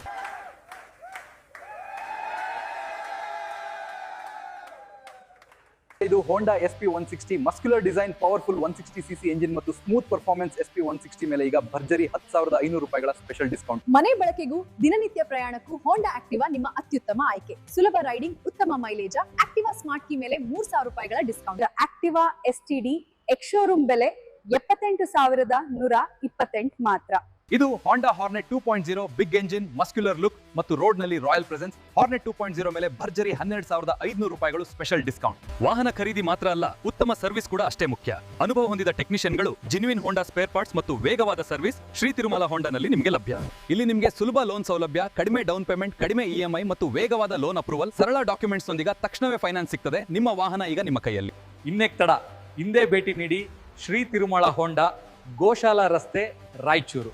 ನಿಮ್ಮ ಸೌಲಭ್ಯಕ್ಕಾಗಿ ನಮ್ಮ ಶಾಖೆಗಳು ಇನ್ನೂ ಹಲವು ಕಡೆಗಳಲ್ಲಿ ಲಭ್ಯ. ಮಾನವಿ, ದೇವದುರ್ಗ, ಸಿರಿವಾರ ಮತ್ತು ಪೋತ್ನಾಲ್ನಲ್ಲಿ ಕೂಡ ಶ್ರೀ ತಿರುಮಲ ಹೋಂಡಾ ಶಾಖೆಗಳು ಸೇವೆಯಲ್ಲಿ ಇವೆ. ಉತ್ತಮ ಬೆಲೆ, ಭರ್ಜರಿ ಆಫರ್ಗಳು ಮತ್ತು ವಿಶ್ವಾಸಾರ್ಹ ಸರ್ವಿಸ್ ಎಲ್ಲವೂ ಒಂದೇ ಕಡೆ. ಹಿಂದೆ ಬುಕ್ ಮಾಡಿ, ಆಫರ್ಗಳನ್ನ ಮಿಸ್ ಮಾಡ್ಕೊಳ್ಬೇಡಿ. ಧನ್ಯವಾದಗಳು. ಬ್ರೇಕ್ನ ನಂತರ ಮೆಗಾ ನ್ಯೂಸ್ಗೆ ಸ್ವಾಗತ. ಜಾಗತಿಕ ಸನ್ನಿವೇಶದ ಹಿನ್ನೆಲೆಯಲ್ಲಿ ಜಿಲ್ಲೆಯಲ್ಲಿ ಗ್ರಾಹಕರ ಹಿತದೃಷ್ಟಿಯಿಂದ ಇಂಧನದಲ್ಲಿ ಯಾವುದೇ ಕೊರತೆಯಾಗದಂತೆ ಮಾರ್ಗಸೂಚಿಗಳನ್ನು ಅನುಸರಿಸಿ ಇಂಧನವನ್ನು ವಿತರಿಸಲು ಕ್ರಮ ವಹಿಸಲಾಗಿದೆ ಎಂದು ಜಿಲ್ಲಾಧಿಕಾರಿ ಪೂವಿತ ಎಸ್ ಅವರು ತಿಳಿಸಿದ್ದಾರೆ. ಪೆಟ್ರೋಲಿಯಂ ನಿಯಮ 2002ರ ನಮೂನೆ ಷರತ್ತು 16(4) ಅನ್ವಯ ಪೆಸೋ ಮಾರ್ಗಸೂಚಿ ಪ್ರಕಾರ ರಿಟೇಲ್ ಔಟ್ಲೆಟ್ಗಳ ವಾಹನಗಳ ಟ್ಯಾಂಕ್ಗಳಿಗೆ ಅಥವಾ ಅಧಿಕೃತ ಕಂಟೈನರ್ಗಳಿಗೆ ಗರಿಷ್ಠ ಮಿತಿ 200 ಲೀಟರ್ಗಳಿಗೆ ಒಳಪಟ್ಟು ಮಾತ್ರ ಇಂಧನವನ್ನು ಪೂರೈಸುವುದು. ರಿಟೇಲ್ ಔಟ್ಲೆಟ್ಗಳು ಬಲ್ಕ್ ಸಪ್ಲೈ ಆಪರೇಷನ್ಗಳನ್ನು ನಡೆಸಲು ಅಧಿಕೃತ ಮಾರಾಟಗಾರರಾಗಿರುವುದಿಲ್ಲ. ಬಲ್ಕ್ ಸಪ್ಲೈ ಆಪರೇಷನ್ಸ್ ವ್ಯಾಪಾರವನ್ನು ನಡೆಸಲು ವಿಶೇಷವಾಗಿ ಜಾರಿಯಾಗಿರುವ ನೇರ ಮಾರಾಟ ಕಾರ್ಯವಿಧಾನಗಳ ಮೂಲಕ ಮಾತ್ರ ನಡೆಸತಕ್ಕದ್ದು. ಬಲ್ಕ್ ಸಪ್ಲೈ ಆಪರೇಷನ್ಗಳಲ್ಲಿ ಯಾವುದೇ ರೀತಿಯ ಅವ್ಯವಹಾರ ನಡೆದಲ್ಲಿ ನಿಯಮಗಳ ಉಲ್ಲಂಘನೆಯ ಜೊತೆಗೆ ಸುರಕ್ಷತೆ, ಲೈಸೆನ್ಸಿಂಗ್ ಮತ್ತು ಕಾರ್ಯಾಚರಣೆಯ ಬಗ್ಗೆ ಗಂಭೀರ ಪರಿಸ್ಥಿತಿ ನಿರ್ಮಾಣವಾಗುವ ಸಾಧ್ಯತೆ ಇರುತ್ತದೆ. ಪೆಟ್ರೋಲ್ ಮತ್ತು ಡೀಸೆಲ್ ಅನ್ನು ವಾಹನಗಳ ಟ್ಯಾಂಕ್ಗಳಿಗೆ ಮಾತ್ರ ಪೂರೈಸಬೇಕಾಗಿರುತ್ತದೆ. ಬಾಟಲ್ಗಳು, ಕ್ಯಾನ್ಗಳು ಮತ್ತು ಇನ್ನಿತರ ಯಾವುದೇ ಕಂಟೈನರ್ಗಳಿಗೆ ಪೂರೈಸುವುದನ್ನು ನಿಷೇಧಿಸಲಾಗಿದೆ. ಬಲ್ಕ್ ಕನ್ಸ್ಯೂಮರ್ಸ್ಗಳಿಗೆ ಡೀಸೆಲ್ ಅನ್ನು ಕನ್ಸ್ಯೂಮರ್ ಪಂಪ್ಸ್ ಅಧೀನದಲ್ಲಿ ಬರುವ ಡೈರೆಕ್ಟ್ ಸೇಲ್ಸ್ ಮೆಕ್ಯಾನಿಕ್ಸ್ ಡೆಪೋರ್ಟ್ಗಳ ಮೂಲಕ ಮಾತ್ರ ಮಾರಾಟ ಮಾಡುವುದು. ಮೇಲೆ ವಿವರಿಸಿದ ಅಂಶಗಳ ಉಲ್ಲಂಘನೆ ಕಂಡುಬಂದಲ್ಲಿ ಸಂಬಂಧಪಟ್ಟವರ ವಿರುದ್ಧ ಕಠಿಣ ಕಾನೂನು ಕ್ರಮ ಜರುಗಿಸಲಾಗುವುದು ಮತ್ತು ಇಂಧನದ ಅನಧಿಕೃತ ದಾಸ್ತಾನು ಇರಿಸುವುದು ಮತ್ತು ತಾತ್ಕಾಲಿಕ ಕೊರತೆ ಸೃಷ್ಟಿಸುವಂತಹ ಪ್ರಕರಣಗಳು ಕಂಡುಬಂದಲ್ಲಿ ಅಗತ್ಯ ವಸ್ತುಗಳ ಕಾಯ್ದೆ 1955 ಮತ್ತು ಸಂಬಂಧಪಟ್ಟ ನಿಯಮಗಳಡಿ ಕಟ್ಟುನಿಟ್ಟಿನ ಕ್ರಮ ವಹಿಸಲಾಗುವುದು. ಪೆಟ್ರೋಲ್ ಪಂಪ್ಗಳಲ್ಲಿ ಶಿಸ್ತು ಮತ್ತು ಸೌಹಾರ್ದಯುತ ನಡವಳಿಕೆಯನ್ನು ಕಾಪಾಡಿಕೊಳ್ಳಲು ಮತ್ತು ಪಂಪ್ ಸಿಬ್ಬಂದಿ ಹಾಗೂ ಸಹ ನಾಗರಿಕರೊಂದಿಗೆ ಮತ್ತು ಅಗತ್ಯ ಸೇವೆಗಳ ಸುಗಮ ಕಾರ್ಯನಿರ್ವಹಣೆಯಲ್ಲಿ ಎಲ್ಲಾ ಸಾರ್ವಜನಿಕರು ಸಹಕಾರ ನೀಡುವಂತೆ ಜಿಲ್ಲಾಧಿಕಾರಿಗಳು ತಿಳಿಸಿದ್ದಾರೆ. ನಗರದ ಚಂದ್ರಬಂಡ ರಸ್ತೆಯ ಆಶ್ರಯ ಕಾಲೋನಿಯಲ್ಲಿ ಕಳೆದ 25 ವರ್ಷಗಳಿಂದ ವಾಸ ಮಾಡುತ್ತಿರುವ ಎಲ್ಲಾ ಕಡುಬಡವರಿಗೆ ಹಕ್ಕುಪತ್ರ ಖುಲಾಯಿಸಿ ಪತ್ರ ವಿತರಿಸುವಂತೆ ಒತ್ತಾಯಿಸಿ ಸಿಪಿಐಎಂಎಲ್ ರೆಡ್ ಸ್ಟಾರ್ ಪಕ್ಷದಿಂದ ಮಹಾನಗರ ಪಾಲಿಕೆ ಆಯುಕ್ತರಿಗೆ ಮನವಿ ಸಲ್ಲಿಸಲಾಯಿತು. ನಗರದ ಚಂದ್ರಬಂಡ ರಸ್ತೆಯ ಹಳೆಯ ಮತ್ತು ಹೊಸ ಆಶ್ರಯ ಕಾಲೋನಿಯು 53 ಎಕರೆ ವಿಸ್ತೀರ್ಣದಿಂದ ಕೂಡಿದ್ದು ಶೇಕಡ 70ರಷ್ಟು ಪ್ರದೇಶದಲ್ಲಿ ಜನವಾಸ ಮಾಡುತ್ತಿದ್ದಾರೆ. ಈ ಆಶ್ರಯ ಕಾಲೋನಿಯ ನಿವೇಶನ ಹಾಗೂ ವಸತಿ ಹಂಚಿಕೆಯಲ್ಲಿ ಭಾರೀ ಗೋಲ್ಮಾಲ್ ನಡೆದಿದೆ. ಅದೇನೆಂದರೆ ನಿವೇಶನ ಇಲ್ಲದ ಕಡುಬಡವ ನಿರಾಶ್ರಿತರಿಗಾಗಿ ಬಂದ ಈ ಮಹತ್ವಾಕಾಂಕ್ಷೆಯ ಯೋಜನೆಯನ್ನು ದುರ್ಬಳಕೆ ಮಾಡಿಕೊಂಡು ಶೇಕಡ 70ರಷ್ಟು ಶ್ರೀಮಂತರಿಗೆ, ಸರ್ಕಾರಿ ನೌಕರರಿಗೆ, ವಕೀಲರಿಗೆ, ವ್ಯಾಪಾರಸ್ಥರಿಗೆ, ರಾಜಕೀಯ ಬಲಿಷ್ಠರಿಗೆ ಹಕ್ಕುಪತ್ರ ನೀಡಲಾಗಿದೆ. ತದನಂತರ ಕಟ್ಟಿದ ಮನೆಯಲ್ಲಿ ಇವರ್ಯಾರು ಬರದೆ ಹೋದುದರಿಂದ ನಿಜವಾದ ನಿರಾಶ್ರಿತರು ಕಳೆದ 25 ವರ್ಷಗಳಿಂದ ಈ ಮನೆಗಳಲ್ಲಿ ವಾಸ ಮಾಡುತ್ತಿದ್ದಾರೆ. ಈ ಹಿಂದೆ ಈ ರೀತಿ ವಾಸ ಮಾಡುತ್ತಿರುವ ನಿರಾಶ್ರಿತರ ಸಮೀಕ್ಷೆಯನ್ನು ರಾಯಚೂರು ನಗರಸಭೆಯ ಮೂಲಕ ಹಾಗೂ ನಮ್ಮ ಜಂಟಿ ಸಹಯೋಗದೊಂದಿಗೆ ಸಮೀಕ್ಷೆ ಮಾಡಲಾಗಿದೆ. ಅದರ ಸಂಪೂರ್ಣ ವರದಿಯು ತಮ್ಮ ಕಾರ್ಯದಲ್ಲಿದೆ. ಆಶ್ರಯ ಕಾಲೋನಿಯಲ್ಲಿ ವಾಸ ಮಾಡದ, ಸರ್ಕಾರಿ ಬಾಬತ್ತು ತೀರಿಸದ ಹಾಗೂ ಶ್ರೀಮಂತರಾಗಿರುವ ಎಲ್ಲಾ ನಕಲಿ ಫಲಾನುಭವಿಗಳ ಹಕ್ಕುಪತ್ರ ಮಂಜೂರಾತಿಯನ್ನು ರದ್ದುಪಡಿಸಬೇಕು. ಇಲ್ಲಿ ವಾಸ ಮಾಡುತ್ತಿರುವ ಎಲ್ಲ ನಿರಾಶ್ರಿತ ಕಡು ಬಡವರಿಗೆ ಅವರವರ ವಾಸವಾಗಿರುವ ಮನೆ ಹಾಗೂ ನಿವೇಶನಗಳಿಗೆ ಹಕ್ಕುಪತ್ರ ಅಥವಾ ಖುಲಾಸೆ ಪತ್ರ ನೀಡುವುದರ ಮೂಲಕ ಈ ಮಹತ್ವಾಕಾಂಕ್ಷೆಯ ಯೋಜನೆಯನ್ನು ಸಾರ್ಥಕಗೊಳಿಸಬೇಕು ಎಂದು ಮನವಿ ಮಾಡಿದರು. ಈ ಸಂದರ್ಭದಲ್ಲಿ ತಾಲೂಕು ಕಾರ್ಯದರ್ಶಿ ಮಣಿ, ತಾಲೂಕು ಸಮಿತಿ ಸದಸ್ಯರಾದ ಜಿ ಅಡವಿರಾವ್, ನಿರಂಜನ್, ನೂರ್ ಜಹಾನ್, ಶಫಿ ಸೇರಿದಂತೆ ಮುಂತಾದವರು ಉಪಸ್ಥಿತರಿದ್ದರು. ಪ್ರತಿಯೊಬ್ಬರು ನಿಮ್ಮ ಮನೆಯ ಮುಂದೆ ಗಿಡ ಬೆಳೆಸಿ ಹಾಗೂ ಎಲ್ಲರೂ ಸೇರಿ ವನ ಬೆಳೆಸೋಣ ಎಂದು ಸಂಕಲ್ಪ ಮಾಡಿಕೊಂಡಾಗ ಮಾತ್ರ ಉತ್ತಮ ಪರಿಸರ ನಿರ್ಮಿಸಲು ಸಾಧ್ಯ. ಅದರಂತೆ ನಾವು ಮಕ್ಕಳಿಗೆ ಉತ್ತಮ ಆರೋಗ್ಯ ಹಾಗೂ ಮಾನಸಿಕ ಸದೃಢತೆಯನ್ನು ಹೊಂದಬೇಕಾದರೆ ಇಂತಹ ಕಾರ್ಯಕ್ರಮಗಳಲ್ಲಿ ತೊಡಗಿಸಿದಾಗ ಮಾತ್ರ ಉತ್ತಮ ವಿದ್ಯಾರ್ಥಿಗಳಾಗಿ ನಂತರ ಪ್ರಜೆಗಳಾಗಿ ಹೊರಹೊಮ್ಮಲು ಸಾಧ್ಯವೆಂದು ಮಲ್ಲಿಕಾರ್ಜುನ್ ಹೇಳಿದರು. ಅವರಿಂದು ಆರ್ಟ್ ಆಫ್ ಲಿವಿಂಗ್ ಸಂಸ್ಥೆ ವತಿಯಿಂದ ಜೈನ್ ಮಂದಿರದ ಆರಾಧನಾ ಮಂದಿರದಲ್ಲಿ ಹಮ್ಮಿಕೊಂಡಿದ್ದ ಇನ್ಸ್ಟಿಟ್ಯೂಷನ್ ಕೋರ್ಸ್ನ 4ನೇ ದಿನದ ತರಬೇತಿ ಶಿಬಿರ ಸಮಾರೋಪ ಸಮಾರಂಭದಲ್ಲಿ ಮುಖ್ಯ ಅತಿಥಿಗಳಾಗಿ ಆಗಮಿಸಿ ಮಾತನಾಡಿದರು. ಆರ್ಟ್ ಆಫ್ ಸಂಸ್ಥೆಯು ಆರೋಗ್ಯಕ್ಕಾಗಿ, ವ್ಯಕ್ತಿ ವಿಕಾಸನಕ್ಕಾಗಿ ಉತ್ತಮ ಕಾರ್ಯಕ್ರಮಗಳನ್ನು ಹಮ್ಮಿಕೊಳ್ಳುತ್ತಿದ್ದು ಅದರಲ್ಲಿ ವಿಶೇಷವಾಗಿ ಮಕ್ಕಳಿಗಾಗಿ ಅಂತರಶಕ್ತಿಯಿಂದ ಕಣ್ಣಿಗೆ ಬಟ್ಟೆ ಕಟ್ಟಿಕೊಂಡು ವಸ್ತುಗಳಿಗೆ ಬಣ್ಣಗಳು ಹಾಗೂ ಚಿತ್ರಗಳನ್ನು ಬಿಡಿಸುವುದು ಇಂಥ ತರಬೇತಿಗಳು ಅಪರೂಪವಾಗಿದ್ದು ವಿಜ್ಞಾನಕ್ಕೆ ನಿಲುಕದ ವಿಷಯವಾಗಿದೆ ಎಂದು ಹೇಳಿದರು. ಅಂತರ್ಶಕ್ತಿ ಪಡೆಯಲು ಇಂತಹ ಶಿಬಿರಗಳು ಸಹಕಾರಿಯಾಗಿವೆ. ಚಿಕ್ಕ ಚಿಕ್ಕ ಮಕ್ಕಳು ಮೊಬೈಲ್ಗೆ ಬಲಿಯಾಗಿ ಓದಿನ ಕಡೆ ಗಮನ ಕಡಿಮೆಯಾಗುತ್ತಿರುವ ಈ ಸಂದರ್ಭದಲ್ಲಿ ಇಂತಹ ತರಬೇತಿಗಳು ತುಂಬಾ ಸಹಕಾರಿಯಾಗುತ್ತವೆ. ಇದನ್ನು ಸರ್ವರು ಸದುಪಯೋಗ ಪಡಿಸಿಕೊಳ್ಳಬೇಕು ಎಂದು ಕರೆ ನೀಡಿದರು.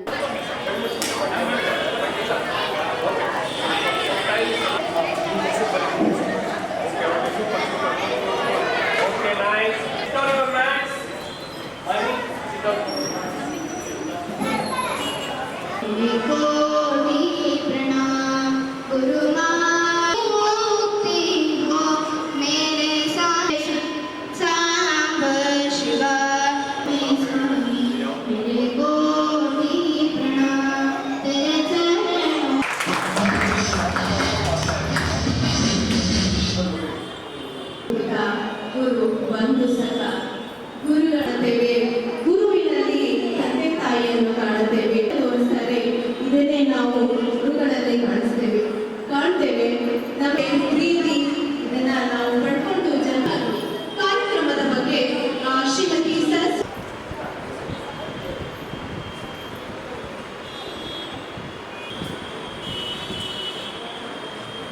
ನಾವು ಗುರುಜಿ ರವಿಶಂಕರ್ ಗುರೂಜಿಯವರ we should become the disciple of Guruji Ravi Shankar. ಅವರ ಶಿಷ್ಯರು, disciple means the follower of Guruji ಅಲ್ವಾ. ಅವ್ರು ಏನು ಹೇಳಿದ್ರೆ ಗೊತ್ತಾ, is called cosmopolitan. You know the meaning of cosmopolitan? Vishwamanava. He is not an Indian. He is not only the Indian. He is the citizen of the world. ಜಗತ್ತಿನ ಒಬ್ಬ ವ್ಯಕ್ತಿ ಅವರು. ಅಂಥ ಒಂದು ವ್ಯಕ್ತಿಯಿಂದ ನಾವೆಲ್ಲ ಕಲಿಬೇಕು. ಬಹುಶಃ ಅಂಥ ವಿಚಾರಗಳೆಲ್ಲ ಕೂಡ 4 ದಿನಗಳ ಈ ಟ್ರೈನಿಂಗ್ ಕ್ಯಾಂಪಲ್ಲಿ ಆಗಿದೆ ಅಂತ ಅನ್ಕೋತೀನಿ. ಹಾಗಾಗಿ I would like to request all you people, all the students, you go for some sort of spirituality. Without spirituality we cannot live, ಅಲ್ವಾ? You go for scientific, you develop your self, scientific temper among your self. ನಮಗೆ ವೈಜ್ಞಾನಿಕ ಪರಿಕಲ್ಪನೆ ಬೆಳೆಸ್ಕೊಳ್ಬೇಕು. ವಿಜ್ಞಾನ ಕೂಡ some sort of ಸ್ಪಿರಿಚುಯಾಲಿಟಿಯಲ್ಲಿ ಇದೆ ಅನ್ನುವಂಥದ್ದು ನಾನು ಹೇಳ್ತೇನೆ. ಹಾಗಾಗಿ ಏನಪ್ಪ ಅಂತಂದರೆ ನೀವೆಲ್ಲರೂ ಅಂಥ ಶಕ್ತಿಯನ್ನು ಬೆಳೆಸ್ಕೊಳ್ಬೇಕು. ಹಾಗಾಗಿ ನಾನು ಮತ್ತೊಂದು ಸಲ ನನ್ನ ಗುರುಗಳು ಮಲ್ಲಿಕಾರ್ಜುನ ಸ್ವಾಮೀಜಿಯವರಿಗೆ ನಾನು ಧನ್ಯವಾದ ಹೇಳ್ತಾ, ನನಗೆ ಕಲಿಸಿದ್ರಿ, ಇಂಥ ಒಂದು ವಿದ್ಯಾರ್ಥಿಗಳ ಜೊತೆಗೆ ಮಾತನಾಡೋ ಅವಕಾಶ ಮಾಡಿಸ್ಕೊಟ್ಟಿದ್ರಿ. ಹಾಗಾಗಿ ನಾನು I would like to thank all the Ravishankar Guruji. ಅವರು ಕೂಡ ಪರಿಸರಕ್ಕೆ ಹೆಚ್ಚಿನ ಒತ್ತಡ ಕೊಡುವಂಥದ್ದು. ನೋಡಿ, ಸುಂದರಲಾಲ್ ಬೋಗಡೆ ಎಲ್ಲಿ ಹತ್ರ ಗೊತ್ತಾ?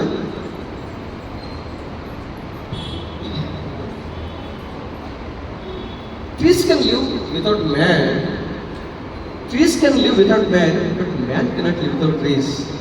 Trees are the lungs of the human being. They are the lungs of the human being. They provide oxygen. This is very important for the human being. Okay, we have to save the trees. First of all, I request all the participates of this training programme, ನೀವು ನಿಮ್ಮ ಮನೆಯಲ್ಲೆಲ್ಲ ಗಿಡ ಬೆಳೆಸಿ ಮತ್ತು ಮರ ಬೆಳೆಸಿ ಅನ್ನುವಂಥದ್ದು ನನ್ನ ಮಗಳು ನಿಮ್ಮೆಲ್ಲರೂ ಕೂಡ ನಾನು ಮನವಿ ಮಾಡಿಕೊಳ್ತೇನೆ. ಈಗ ಹೋಗ್ತಾ ಪಾಯಿಂಟ್, ಇವತ್ತು 4 ದಿನಗಳ training, this is the 4 days training programme ಅಲ್ವಾ? ಫೀಡ್ಬ್ಯಾಕ್ ಕೇಳಬೇಕಾದ್ರೆ ಅನೇಕ ವಿದ್ಯಾರ್ಥಿಗಳು ಮಾತಾಡಿದ್ರು. Attending this training program.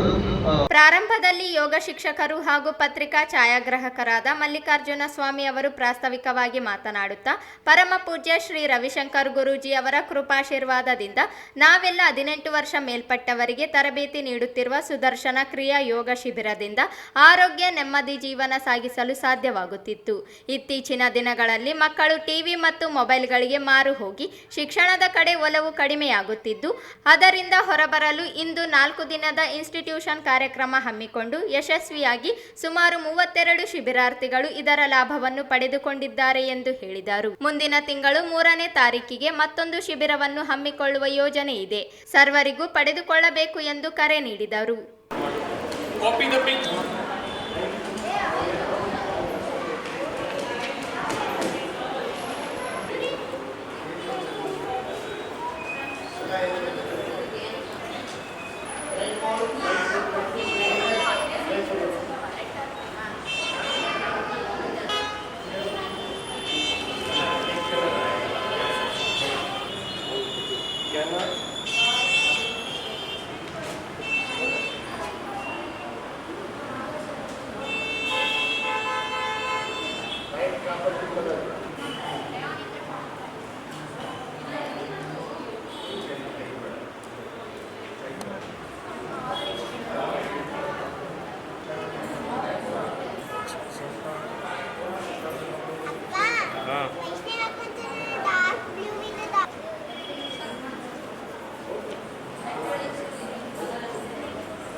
ವೇದಿಕೆ ಮೇಲೆ ಮಲ್ಲಿಕಾರ್ಜುನ ಉಪನಿರ್ದೇಶಕರು, ಸಾರ್ವಜನಿಕ ಶಿಕ್ಷಣ ಇಲಾಖೆ, ಸಂತೋಷ್ ಯೋಗ ಶಿಕ್ಷಕರು, ಪೂಕ್ರಾಜ್ ಮುಖಂಡರು, ಜೈನ್ ಸಮಾಜ, ರಮೇಶ್ ಜೈನ್ ಉಪಸ್ಥಿತರಿದ್ದರು. ನಗರದ ವಾರ್ಡ್ ನಂಬರ್ 1ರ ರಾಮಂಜನೇಯ ಕಾಲೋನಿಯಲ್ಲಿರುವ ಶ್ರೀ ಮಂಜುನಾಥ ಸ್ವಾಮಿ ದೇವಸ್ಥಾನದ ನೂತನ ಕಟ್ಟಡ ನಿರ್ಮಾಣಕ್ಕೆ ಸಮಾಜ ಸೇವಕ ಹಾಗೂ ಬಿಜೆಪಿ ಅಲ್ಪಸಂಖ್ಯಾತರ ಮೋರ್ಚಾ ಜಿಲ್ಲಾಧ್ಯಕ್ಷ ಸನ್ನಿ ಮಹಾರಾಜ್ ಅವರು ತಮ್ಮ ವತಿಯಿಂದ 20 ಲಕ್ಷ ದೇಣಿಗೆಯನ್ನು ನೀಡಿ ಸಾರ್ವಜನಿಕರಿಂದ ಭಾರಿ ಪ್ರಶಂಸೆಗೆ ಪಾತ್ರರಾಗಿದ್ದಾರೆ.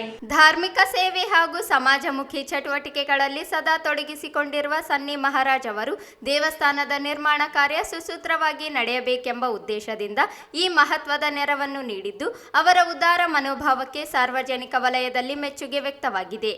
ರಾಮಂಜನೇಯ ಕಾಲೋನಿಯ ಶ್ರೀ ಮಂಜುನಾಥ ಸ್ವಾಮಿ ದೇವಸ್ಥಾನವು ಹಲವು ವರ್ಷಗಳಿಂದ ಭಕ್ತರ ಆರಾಧನಾ ಕೇಂದ್ರವಾಗಿದ್ದು ದೇವಸ್ಥಾನದ ಹೊಸ ಕಟ್ಟಡ ನಿರ್ಮಾಣದ ಅಗತ್ಯತೆ ಬಹುಕಾಲದಿಂದ ಎದುರಾಗಿತ್ತು. ದೇವಸ್ಥಾನವನ್ನು ಇನ್ನಷ್ಟು ಸುಂದರ ಹಾಗೂ ಸೌಲಭ್ಯಯುತವಾಗಿ ನಿರ್ಮಿಸಲು ದೇವಸ್ಥಾನ ಸಮಿತಿ ಹಲವು ಯೋಜನೆಗಳನ್ನು ರೂಪಿಸಿಕೊಂಡಿದ್ದು ಈ ಸಂದರ್ಭದಲ್ಲಿ ಸನ್ನಿ ಮಹಾರಾಜ್ ಅವರು ನೀಡಿದ ದೇಣಿಗೆ ನಿರ್ಮಾಣ ಕಾರ್ಯಕ್ಕೆ ಹೊಸ ಉತ್ತೇಜನ ನೀಡಿದಂತಾಗಿದೆ. ದೇವಸ್ಥಾನ ಸಮಿತಿ ಅಧ್ಯಕ್ಷ ಚಂದ್ರಶೇಖರ್ ಮಾತನಾಡಿ, ದೇವಸ್ಥಾನದ ಅಭಿವೃದ್ಧಿಗಾಗಿ ಸನ್ನಿ ಮಹಾರಾಜ್ ಅವರು ನೀಡಿದ ದೇಣಿಗೆ ಅತ್ಯಂತ ಮಹತ್ವದ್ದಾಗಿದೆ. ಯುವ ವಯಸ್ಸಿನಲ್ಲಿ ಇಂತಹ ಸೇವಾ ಭಾವ ಹೊಂದಿರುವುದು ಶ್ಲಾಘನೀಯ. ಅವರ ನೆರವಿನಿಂದ ದೇವಸ್ಥಾನದ ಕಟ್ಟಡ ನಿರ್ಮಾಣ ಕಾರ್ಯ ವೇಗವಾಗಿ ನಡೆಯಲಿದೆ ಎಂದು ಹೇಳಿದರು. ಸನ್ನಿ ಮಹಾರಾಜ್ ಅವರು ಕೇವಲ ಧಾರ್ಮಿಕ ಕಾರ್ಯಗಳಿಗೆ ಮಾತ್ರ ಸೀಮಿತರಾಗದೆ ಸಮಾಜದ ಬಡ ಹಾಗೂ ನಿರ್ಗತಿಕ ಜನರಿಗೆ ಸಹಾಯ ಮಾಡುವುದು, ಯುವಕರಿಗೆ ಪ್ರೋತ್ಸಾಹ ನೀಡುವುದು, ವಿವಿಧ ಸಾಮಾಜಿಕ ಕಾರ್ಯಕ್ರಮಗಳಲ್ಲಿ ಭಾಗವಹಿಸುವುದು, ಸಾರ್ವಜನಿಕ ಸೇವಾ ಕಾರ್ಯಗಳಲ್ಲಿ ತೊಡಗಿಸಿಕೊಳ್ಳುವುದು ಸೇರಿದಂತೆ ಅನೇಕ ಕ್ಷೇತ್ರಗಳಲ್ಲಿ ತಮ್ಮದೇ ಆದ ಸೇವೆ ಸಲ್ಲಿಸುತ್ತಿದ್ದಾರೆ. ಸಮಾಜದ ಒಳಿತಿಗಾಗಿ ಅವರು ನಿರಂತರವಾಗಿ ಕೈಗೊಳ್ಳುತ್ತಿರುವ ಸೇವಾ ಚಟುವಟಿಕೆಗಳು ಯುವ ಸಮುದಾಯಕ್ಕೆ ಮಾದರಿಯಾಗಿವೆ ಎಂದು ಸ್ಥಳೀಯರು ಅಭಿಪ್ರಾಯಪಟ್ಟಿದ್ದಾರೆ. ಸಾಮಾಜಿಕ ಜವಾಬ್ದಾರಿಯನ್ನು ಮನಗಂಡು ಧಾರ್ಮಿಕ ಹಾಗೂ ಮಾನವೀಯ ಸೇವೆಗಳಲ್ಲಿ ತೊಡಗಿಸಿಕೊಂಡಿರುವ ಸನ್ನಿ ಮಹಾರಾಜ್ ಅವರ ಈ ದೇಣಿಗೆಯು ಇತರೆ ದಾನಿಗಳಿಗೂ ಪ್ರೇರಣೆಯಾಗಿದ್ದು ದೇವಸ್ಥಾನದ ಅಭಿವೃದ್ಧಿಗೆ ಮತ್ತಷ್ಟು ಜನರು ಸಹಕಾರ ನೀಡುವ ವಿಶ್ವಾಸ ವ್ಯಕ್ತವಾಗಿದೆ. ಈ ಸಂದರ್ಭದಲ್ಲಿ ದೇವಸ್ಥಾನ ಸಮಿತಿಯ ವತಿಯಿಂದ ಸನ್ನಿ ಮಹಾರಾಜ್ ಅವರನ್ನು ಶಾಲು ಹೊದಿಸಿ ಫಲಕ ನೀಡಿ ಸನ್ಮಾನಿಸಿ ಅಭಿನಂದಿಸಲಾಯಿತು. ಅವರ ಸಮಾಜ ಸೇವೆ ಹಾಗೂ ಧಾರ್ಮಿಕ ಸೇವಾ ಭಾವವನ್ನು ಸಮಿತಿ ಸದಸ್ಯರು ಕೊಂಡಾಡಿದರು. ಕಾರ್ಯಕ್ರಮದಲ್ಲಿ ಲಾಲಪ್ಪ ನಾಯಕ್, ಜಿತ್ತು, ವೀರೇಶ್, ನರಸಿಂಹ, ಸಂಜು, ವೆಂಕಟೇಶ್, ಮಂಜುನಾಥ್, ಶಿವಕುಮಾರ್ ಸೇರಿದಂತೆ ಸಮಿತಿಯ ಸದಸ್ಯರು, ಭಕ್ತಾದಿಗಳು ಹಾಗೂ ಸ್ಥಳೀಯ ಮುಖಂಡರು ಉಪಸ್ಥಿತರಿದ್ದರು. ಕೊನೆಯಲ್ಲಿ ಮತ್ತೊಮ್ಮೆ ಹೆಡ್ಲೈನ್ಸ್. ಎಲೆಬಿಂಚಾಲಿ ಬೃಂದಾವನಕ್ಕೆ ಸೇರಿದ 6 ಕೋಣೆ ಗೋಶಾಲೆಗೆ ಕಂದಾಯ ಇಲಾಖೆಯಿಂದ ಬೀಗ. ಔಷಧಿ ಮಾರಾಟಗಾರರ ಸಂಘದಿಂದ ಅಂಗಡಿಗಳ ಬಂದ್, ನಾಗರಿಕರ ಪರದಾಟ. ವಿವಿಧ ಬೇಡಿಕೆಗಳಿಗೆ ಆಗ್ರಹಿಸಿ ಔಷಧಿ ಮಾರಾಟಗಾರರ ಸಂಘದಿಂದ ಅಂಗಡಿ ಮುಚ್ಚಿ ಪ್ರತಿಭಟನೆ. ಸಫಾಯಿ ಕರ್ಮಚಾರಿಗಳಿಗೆ ರಾಜಕೀಯ ಪ್ರಾತಿನಿಧ್ಯ ನೀಡಲು ಭಾಸ್ಕರ್ ಬಾಬು ಆಗ್ರಹ. ಕ್ಯಾನ್ ಬಾಟಲ್ ಕಂಟೇನರ್ಗಳಿಗೆ ಇಂಧನ ನೀಡದಂತೆ ಡಿಸಿ ಪೂವಿತ ಸೂಚನೆ. ಆಶ್ರಯ ಕಾಲೋನಿಯ ನಿವಾಸಿಗಳಿಗೆ ಹಕ್ಕುಪತ್ರ ವಿತರಿಸಲು ಸಿಪಿಐಎಂ ರೆಡ್ ಸ್ಟಾರ್ ಆಗ್ರಹ. ಮತ್ತು ಆರ್ಟ್ ಆಫ್ ಲಿವಿಂಗ್ ಸಂಸ್ಥೆ ವತಿಯಿಂದ ಇನ್ ಟ್ಯೂಷನ್ ತರಬೇತಿ ಶಿಬಿರ. ವಾರ್ಡ್ ನಂಬರ್ 1ರಲ್ಲಿ ದೇವಸ್ಥಾನ ನಿರ್ಮಾಣಕ್ಕೆ ಸನ್ನಿ ಮಹಾರಾಜನಿಂದ 20 ಲಕ್ಷ ದೇಣಿಗೆ. ಇದಿಷ್ಟು ಇವತ್ತಿನ ಸುದ್ದಿಗಳು. ಪ್ರಮುಖ ಸುದ್ದಿಗಳಿಗಾಗಿ ನೋಡ್ತಾ ಇರಿ ಮೆಗಾ ನ್ಯೂಸ್.